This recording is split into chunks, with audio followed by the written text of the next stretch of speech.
que le pervers narcissique veut avec toi, si tu as été ou si tu es encore en relation avec quelqu'un que tu as identifié comme pervers narcissique, certainement tu t'es déjà posé cette question. Au milieu de toute cette confusion que ce personnage jette dans ta tête et sur ta vie, tu t'es certainement posé la question de savoir, mais au final, qu'est-ce que cette personne veut? Tu es complètement perdu. Un coup, il est in, un coup, il est out, un coup, c'est le chaud, un coup, c'est le froid. Finalement, qu'est-ce que cette personne veut? Un coup, c'est quelqu'un d'angélique, un coup, c'est quelqu'un de monstrueux. Tu es complètement perdu. Alors, assieds-toi et je vais t'expliquer. Le pervers narcissique, quand il se met en relation avec quelqu'un, son projet principal, c'est de heurter la personne au maximum. Parce que le pervers narcissique, par définition, se nourrit de toutes les émotions négatives, surtout les négatives que tu vas exprimer, que tu vas manifester.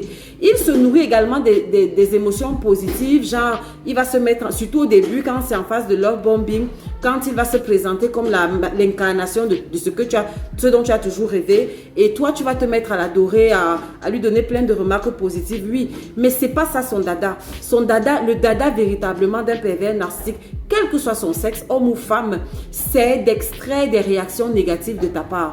C'est pour cela que tout au long de la relation, tu vas toujours te constater, tu vas toujours faire le constat qu'il ne va pas se passer un jour sans que cette personne ne te critique. Il va te critiquer matin, midi, soir. Il va seulement ouvrir la bouche pour dire ce qui ne va pas. Il va seulement ouvrir sa bouche justement pour parler de ce qui est de travers, ce qui va de travers de ton côté. Bien évidemment en mal parce que, et dans le mensonge. Parce que si tu regardes bien, il a un référentiel qui est totalement déformé. Il va se mettre dans une position de Dieu pour te dire ce qui est bien, ce qui est mal sur toi. Et quand tu vas essayer de discuter avec cette personne pour lui demander que, mais sur quelle base tu dis que ça là c'est mal, il va se fâcher.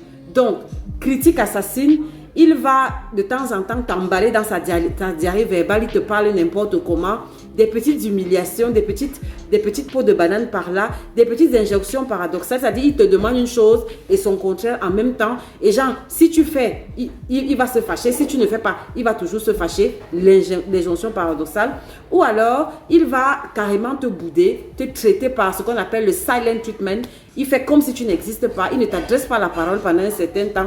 C'est tout ça en fait. C'est des stratégies que le pervers narcissique utilise. Ou bien alors te trianguler, utiliser une tierce personne pour te manipuler ou bien pour te faire mal en fait.